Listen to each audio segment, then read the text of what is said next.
House Committee on Information, Rivers State House of Assembly, Honorable Enemy Judge.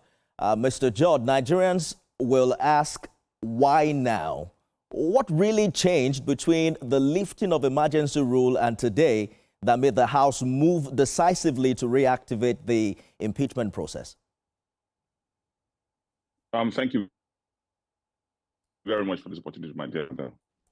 The question, why now? The answer is, why not? Nigerians have been following the story from the very onset. And then the state of emergency was like a moment of freezing activities to allow the state to breathe, hoping that that moment will provide the opportunity for certain adjustments, for us to right wrongs, for us to fix all the infractions, for us to steady the state so that we can get back to actual and proper governance. So we thank the president for that intervention. But unfortunately, it doesn't seem to have solved any problem. All the infractions are still there.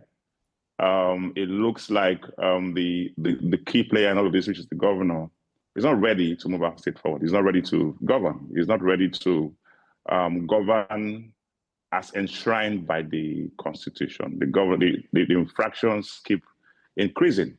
So while we had hoped that the state of emergency will have given us that platform to recalibrate, to reset the state and put it on the right course, it looks like it took us even 10 steps backwards. So that's where we are. You know that Section 188 sets a high constitutional bar for gross misconduct. Can you clearly explain which of these allegations, in the Assembly's view, crosses that constitutional threshold and how you intend to prove it? There's nothing to prove, my dear brother, if we're sincere to ourselves. If you are sincere to yourself, you will know that everything that we have said happened right before the eyes of Nigerians. We didn't sit somewhere and fabricate all of this. The story didn't begin today. We've had court judgments, the high courts have spoken, the appeal courts have spoken, the Supreme Court has reinforced what the lower courts said.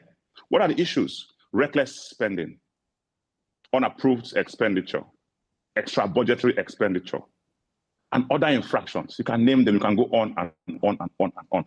The governor has consistently broken the law. Section 125 of the Constitution, Section 125 of the Constitution provides for audited accounts of the state, which should be presented to the State House of Assembly.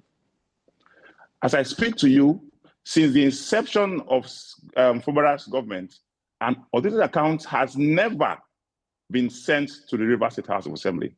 Brother, remember that the funds we're talking about don't belong to my father or my mother or my friends. They belong to Rivers people. It's our commonwealth. So somebody must be held accountable. Who's going to pay for all of this expenditure when there's no budget? The law is intentional. The Constitution is very, very, very intentional. That for you to spend public funds, it must be budgeted. There must be a spending plan that must be approved by the legislature. Remember that we have a horizontal system of separation of powers where all three arms of government are equal. That provides for checks and balances. The governor is running the state from his back pocket as though there is no legislature. He runs the state from his bedroom. Commissioners are not approved by the House of Assembly, are not screened. The governor appoints whoever he likes. Brothers, I speak to you in the past few months, people who are not appointed were occupying public offices. Friends of the governor will sit on a commissioner's seat, and then the only thing is that they will not sign documents. When it's time to sign, they'll ask permanent secretaries to come and sign. Only last week or 2 weeks ago, he has appointed special advisors to occupy the offices of commissioners. We don't have a problem with that. Our oath is that go according to the law. Remember that when Mr. President intervened, we all came back after the lifting of the state of emergency, and we called on the governor publicly and privately, please present an appropriation bill. Let us approve for you. Also send your list of commissioners, whoever you want to appoint, that's your business, so that the state can function. Now, why did we ask for a supplementary appropriation? We understand that under the state of emergency, the National Assembly passed a budget for the administrator. We know that that budget didn't really have inputs of Rivers people, may not have reflected the aspirations and intentions and vision of the governor. And so we left that slate open and said, Your Excellency, please, to be able to reflect the inputs of Rivers people, to be able to reflect your own aspirations and your plan for governance in the state. Bring a supplementary appropriation bill so we can approve for you to accommodate for whatever you may want to do for the rest of the year while we prepare for next year's budget. All right. From that moment till this moment, the governor did not do that. The governor has not even sent the appropriation bill for 2026. The governor has not even sent a list of commissioners. All right. Rather, he asks people to go and act as commissioners, which is against the law. Allow me to jump in quickly, Section Mr. 126, Judge. Section 125, and even the Fiscal Responsibility Act. We're going to continue this conversation after the break. Critics have said that this has nothing to do with governance, that it's a result of the political feud between Governor Fubara and former Governor Wike. But we're going to talk more about that. Just hold on the line. We'll talk more about that right after this break. For staying with us, everyone.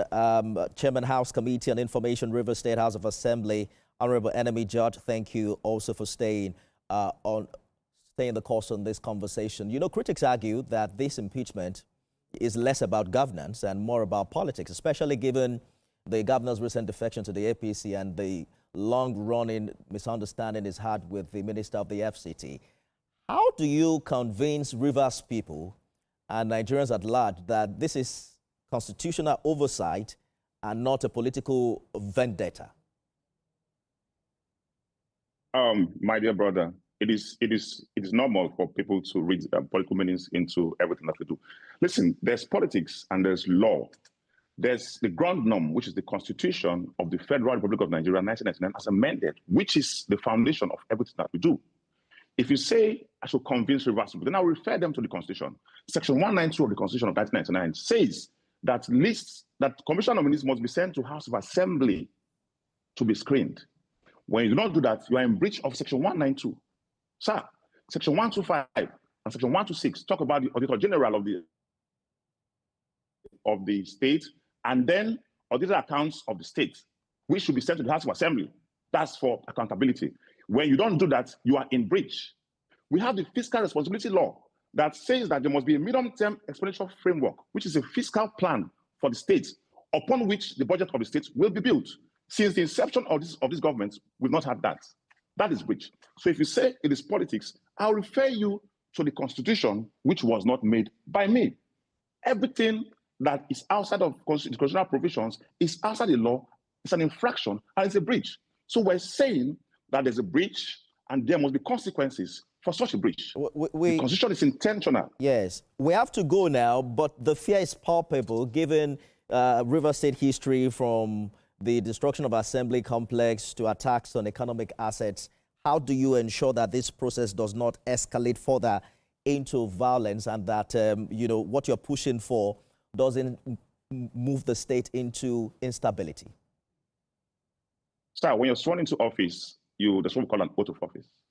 One of the things you swear to is that you shall protect the Constitution of the Federal Republic of Nigeria. We're acting according to the oaths that we have sworn to. The Constitution must be protected. A governor cannot wake up and run the state as though he's a sole administrator. A governor, once you lack certain ingredients of democracy, of constitutional provisions, then you're running a dictatorship. You're running a totalitarian system. You are running an autocratic system. That's not what we have. We have a constitution that is the ground norm for our activities. That is why you don't see anybody waking up in the morning and asking somebody to death, knowing that there will be consequences. There are laws that guide our operations. The governor has gone out of that. So people, it's an insult, it's disrespectful to the Constitution for people to reduce this breach to politics. I agree that is politics, but there is law. We must abide by the law so that there won't be breakdown of law and order. There is law so that there will be order in society. Can anything or anyone change the mind of the 26 lawmakers as regards this impeachment in 30 seconds, if you can? Yes, sir. If you can change the Constitution, then the Constitution can change your mind, sir. You mean even Mr. President can't? If you can change the Constitution, sir, you can change your minds. Mr. President has tried 2 times. He has tried. Chairman, House Committee on Information, River State House of Assembly, Enemy Judge, thank you for talking to us. Thank you for having me. I am grateful for this opportunity.